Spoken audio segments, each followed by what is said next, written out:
Alors bonjour à tous. Je prends la parole ce samedi matin en profitant du répit très bref qu'il nous reste par rapport à nos libertés d'expression respectives et notamment plus particulièrement sur Facebook. Donc, je prends la parole pour faire un petit état des lieux. Alors, vous allez peut-être trouver que j'ai un air grave ce matin. Oui, j'ai un air grave. J'ai un air grave parce que je me demande ce qu'attendent nos autorités. En l'occurrence, le président de la République, son gouvernement, et particulièrement M. Jean Castex, Premier ministre, et M. Olivier Véran, ministre de la Santé, pour enfin avoir conscience de la situation dans laquelle est aujourd'hui notre pays. Alors je sais que certains d'entre vous nient l'existence de la Covid, dont acte. La Covid, parce que je reviens encore sur ce sujet-là, je l'ai contractée. La Covid, mamie en est décédée, ça fera 5 mois demain. La Covid existe bien. Aujourd'hui, si l'on regarde les différentes statistiques, que l'on fait des recoupements, il apparaît que notre pays est au 5e rang des pays les plus touchés au monde, au 5e rang. En une dizaine de jours, nous sommes passés du 13e au 5e rang. Que font nos autorités? Nos autorités attendent. Et pendant cette attente-là, elles nous font des effets d'annonce. Alors tous les jours, vous voyez Monsieur Casse-Tête, je l'appelle Casse-Tête parce que pour moi, Monsieur Casse-Tête nous faire des annonces. Ce ne sont pas des annonces. Les mesures de couvre-feu qui ont été décidées, qui ont été étendues à de multiples départements, ne servent à rien. Pourquoi? Je ne sais pas. Nous sommes en hiver. Que ce couvre-feu eût été décidé pendant la période d'été, j'aurais pu comprendre. Mais nous sommes en hiver. Le virus circule essentiellement le jour. C'est essentiellement le jour que vous êtes exposé et que vous exposez les autres à des risques de contamination. Mais non. Notre gouvernement a une autre vision des choses. Il nous confine la nuit, mais le jour, nous sommes libres. Alors faut-il réjouir de cette liberté qu'on nous laisse? Moi, je ne m'en réjouis pas. Et personnellement, j'estime qu'il est temps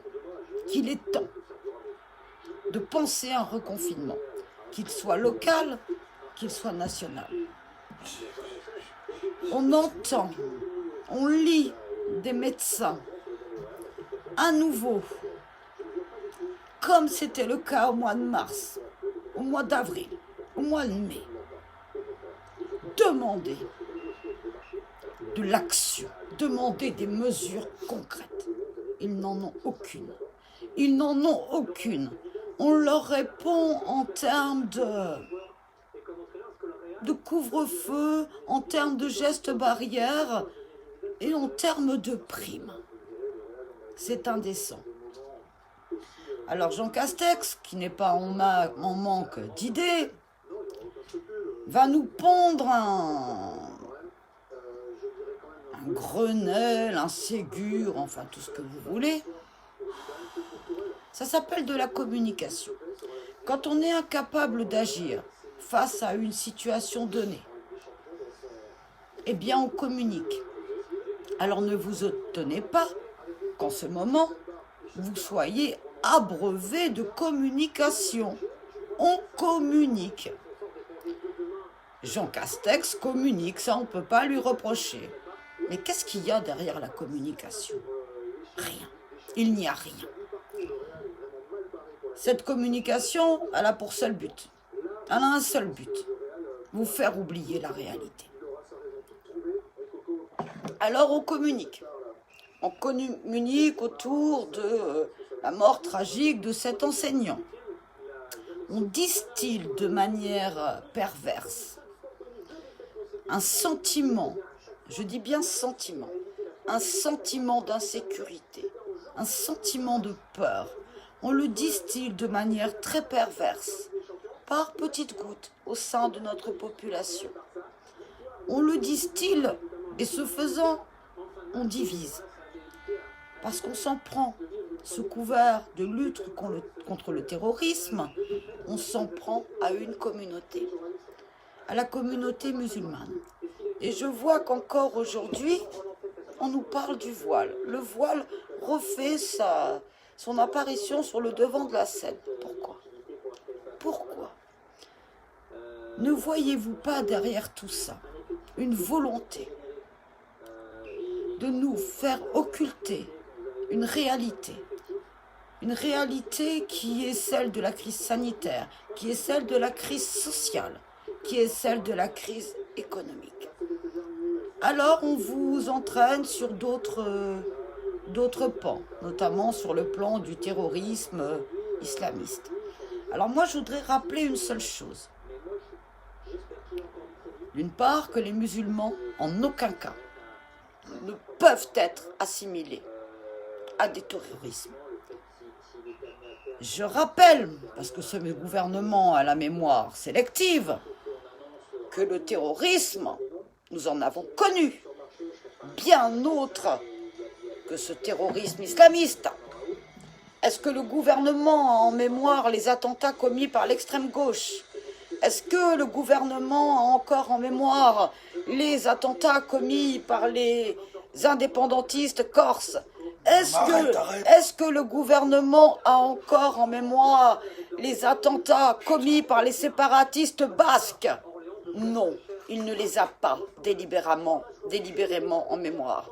Il préfère vous parler de séparatisme islamiste parce qu'il cherche à créer, à raviver cette haine contre une communauté.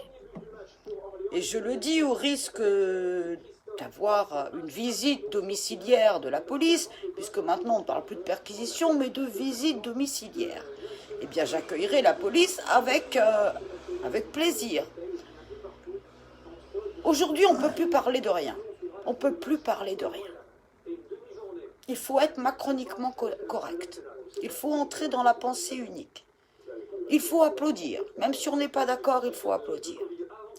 Et je voyais hier Emmanuel Macron faisant le fanfaron, souriant face à des soignants. Je crois que c'était à l'hôpital de Poitiers. Dans quel monde vit cet homme? Dans quel monde vit cet homme? Dans quel monde vivent nos gouvernants? Et aujourd'hui, il nous rejoue la période d'attentisme, d'immobilisme, d'inaction qu'ils nous ont joué en début d'année. Et les médecins tirent la sonnette d'alarme. La deuxième vague sera beaucoup plus dangereuse et beaucoup plus longue que la première. Que fait le gouvernement? Il n'écoute pas. Il n'écoute pas pourquoi? Tout simplement parce que le gouvernement, et ce gouvernement-là particulièrement, est animé non par des préoccupations d'intérêt général, non par notre bien commun, non, mais par des préoccupations économiques. Pourquoi ce couvre-feu? Tout simplement parce que ça vous permet d'aller travailler. Ça permet aux enfants d'aller à l'école. Ça permet à l'économie française de fonctionner.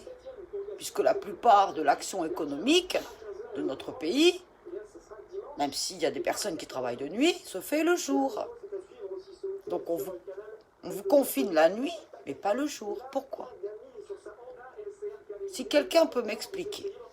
Alors je veux bien qu'on préserve l'économie, bien évidemment, mais n'y a-t-il pas un autre moyen de la préserver?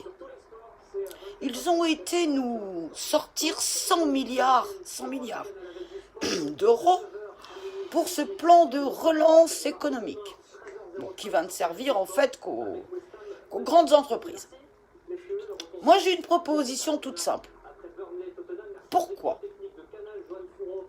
le gouvernement n'a-t-il pas cette idée qui peut-être permettrait de préserver à la fois notre santé et de préserver la vie, la survie des petits entrepreneurs et de leurs salariés? Alors vous allez me dire, je suis idéaliste, je rêve. Ben oui, il faut rêver. Alors, pourquoi on n'assurerait pas à toute entreprise française en difficulté face à un reconfinement éventuel, pourquoi le gouvernement ne lui assurerait pas l'équivalent du chiffre d'affaires réalisé l'année passée, sans contrepartie, sans remboursement? Pourquoi? Ça aura un coût, j'en suis d'accord. Mais ils sont bien capables d'investir 100 milliards d'euros dans un plan de relance qui profite au capitalisme, et ils ne sont pas capables de soutenir nos petites entreprises et nos petits entrepreneurs. Alors ils ne le feront pas. Pourquoi? Non pas parce qu'il n'y a pas d'argent. Tout simplement parce que ce gouvernement, ce président, obéissent à d'autres dictates. Nous savons que notre souveraineté nationale, actuellement, et depuis des années, s'est dissoute dans ce qu'on appelle la souveraineté européenne. C'est l'Union européenne aujourd'hui qui décide de nos vies. Et l'Union européenne a édicté un certain nombre d'exigences que les États membres doivent respecter. Je prends un exemple. Bruno Le Maire vous a sorti donc ce plan de relance. Moi, j'appelle ça un casse du siècle. Personne ne sait, ou personne n'a dit, que la condition pour que l'Union européenne finance ces plans de relance, la condition était que la France adopte, une bonne fois pour toutes, la réforme des retraites. Alors vous allez me dire d'où je sors ça? Tout simplement parce que j'ai fait des recherches.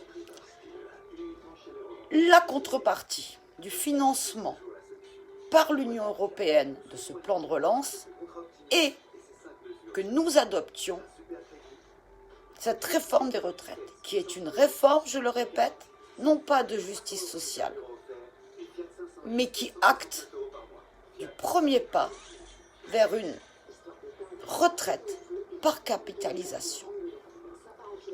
Alors mettez tout ça bout à bout et faites-en les conclusions qui s'imposent. Nous n'avons plus de souveraineté nationale. Notre citoyenneté est bafouée de moult manières. Aujourd'hui, on s'attaque à notre liberté d'expression. Je disais l'autre jour que je m'étais fait boycotter, châtier par Facebook pour avoir écrit que les Français étaient des moutons. Aujourd'hui, et monsieur Castex l'a annoncé hier, le contrôle des réseaux sociaux va être fortement renforcé. Alors attendez-vous, tous ceux qui n'aiment pas dans la pensée unique de la Macronie, attendez-vous à rencontrer quelques difficultés. Attendez-vous à des visites domiciliaires de la police ou de la gendarmerie. Attendez-vous, peut-être pas à un fichage, mais en tout cas, allez, je vais dire à un fichage. Vers où est-ce que nous allons? Et aujourd'hui, je vous donnais un conseil de lecture. Je vous disais de relire Orwell, 1984. Ce bouquin, chef-d'œuvre d'anticipation, vous décrira très précisément ce qui est en train de se mettre en place dans nos sociétés, et dans notre société, tout particulièrement. On veut nous formater. On veut nous faire entrer dans un moule unique. Ils veulent que nous marchions tous au pas. Personnellement, je ne marcherai jamais au pas. Alors aujourd'hui, essayez d'aller, s'il vous plaît, au-delà d'un fait donné. Et essayez de voir au-delà. Essayez. Tout ce qu'ils vous vendent en termes de communication n'est que de la communication. Ces nouvelles infractions dont ils vous parlent, un délit de séparatisme, ok, c'est quoi un délit de séparatisme? C'est un effet d'esbrouf. Nous avons dans notre droit pénal français tout l'arsenal législatif nécessaire pour lutter contre toute forme de terrorisme, quelle qu'elle soit, y compris le terrorisme politique, parce que ça on n'en parle pas, mais ça vaudrait peut-être le coup qu'on en parle. Nous avons déjà tout. Encore faudrait-il que les magistrats, que ce soit les parquets ou les magistrats du siège, appliquent les textes. Nous avons tout. Mais on nous annonce encore de nouveaux délits. Nous sommes dans le tout répressif. Une société qui va dans le tout répressif est une société qui court à sa perte. Et le gouvernement le sait très bien. Le sait très bien. Et il continue. Alors voilà, j'ai reçu plusieurs messages en me disant qu'il fallait que je fasse attention par rapport à ce que je pourrais dire. Ou... Non. Non, je ne me censurerai pas. Je ne me censurerai pas. Et si ça me vaut une visite domiciliaire, ou au-delà une garde à vue, ou j'en sais rien, je continuerai. Parce qu'il est hors de question que nous cédions à la pression de l'autocensure. Nous sommes en France, pays des droits de l'homme. À aucun moment, nous ne devons céder sur notre liberté de penser, sur notre liberté d'expression. Moi, je ne céderai pas. Quel qu'en soit le prix, je ne céderai pas. Soyons, là je reprends une expression de ce cher Éric Dupond-Moretti, soyons des ayatollahs de la liberté d'expression.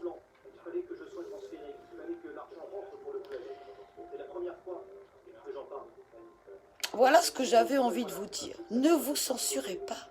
Ne vous censurez pas. De peur de voir votre compte Facebook désactivé. Un compte Facebook, ça se recrée. Ne vous censurez pas. C'est tout ce qu'ils attendent, que vous vous auto-censuriez. Aujourd'hui, par exemple, j'ai remis en question, en m'appuyant sur des textes de droit, notamment sur l'article 421.1 du Code pénal et sur l'article 222.3 et suivant du Code pénal, relativement, le premier au terrorisme, le second à l'assassinat. Et j'ai dit que juridiquement, l'incrimination qui avait été retenue pour mettre en examen les 7 personnes impliquées dans la tragique mort de ce professeur ne tenait pas. En droit, elle ne tient pas. Relisez les articles sur le terrorisme, nous n'y sommes pas. Relisez les articles sur l'assassinat, il n'y a aucune référence faite au terrorisme. Une complicité d'assassinat en relation avec une entreprise terroriste n'existe pas en droit pénal. Et en droit pénal, tout terme compte. J'ai personnellement fait annuler des qualifications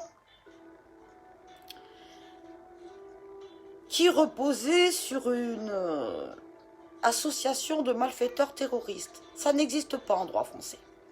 Et tous les juges qui avaient fondé leur procédure sur cette incrimination-là, qui n'existe pas, ont dû requalifier parce qu'ils étaient hors la loi. Alors soyons attentifs aussi à tout ce qui se dit, tout ce qui se fait. Et aucun juriste ne s'est élevé contre cette incrimination qui n'existe pas. Qui n'existe pas. Et je regrette que M. Éric Dupond-Moretti, qui est un pénaliste reconnu, n'ait pas réagi. Parce qu'en droit, chaque mot compte. Nous vivons dans un état de droit. Si nous commençons à dévoyer cet état de droit, il en adviendra quoi? Donc j'ai pris le risque de dire ça ce matin, enfin de l'écrire sur Facebook et d'autres médias. Alors si je dois avoir une visite domiciliaire, j'adore ce terme, de la police, eh bien écoutez, j'aurai une visite domiciliaire de la police. Mais s'il vous plaît, ne vous censurez pas. Ne vous censurez pas. Si vous n'êtes pas en accord avec ce gouvernement, ce président, il est de votre droit, sinon de votre devoir, de le dire. Il cherche à vous imposer le silence par la peur de la sanction, la peur de la répression. Allez au-delà de cette peur-là, s'il vous plaît. C'est quand on cède à la peur que nos libertés risquent d'être entravées. Alors ne cédez pas à la peur, s'il vous plaît. Prenez soin de vous, protégez les autres, soyez solidaires. Pensez en tant qu'homme avec un grand H. Arrêtez de relayer la haine. Relayer la fraternité, celle qui nous relie tous, peu importe notre culture, peu importe nos origines, peu importe nos couleurs de peau, peu importe notre niveau d'études, peu importe notre statut social. On est tous hommes avec un grand H et citoyens avec un grand C. Alors usons de notre humanité, usons de notre citoyenneté et ne laissons pas la peur les anéantir. Voilà les quelques mots que je voulais vous faire passer ce matin. Soyez très vigilants. Encore une fois, n'attendez rien de ce gouvernement et de ce président, en matière de santé publique. Alors soyez responsables. Soyez responsables. Mais à un moment donné, il faudra que nous posions la responsabilité de l'État. La Cour de justice de la République, c'est bizarre, on ne vous en parle plus, a déjà commencé. Des perquisitions ont eu lieu. Je souhaite que cette procédure aille à son terme. Je le souhaite. Il y a bien eu trop de victimes dans notre pays, il y en aura encore bien trop, pour que nous laissions cela passer. Je vous remercie. Et mon dernier mot, ne vous censurez pas. La peur ne doit pas vous conduire, ou le sentiment de peur plutôt, qui peut vous envahir actuellement. Et je peux comprendre qu'il vous envahisse. N'y cédez pas. Soyez plus fort que la peur. Soyez citoyen, soyez responsable, soyez homme avec un grand H. Merci beaucoup.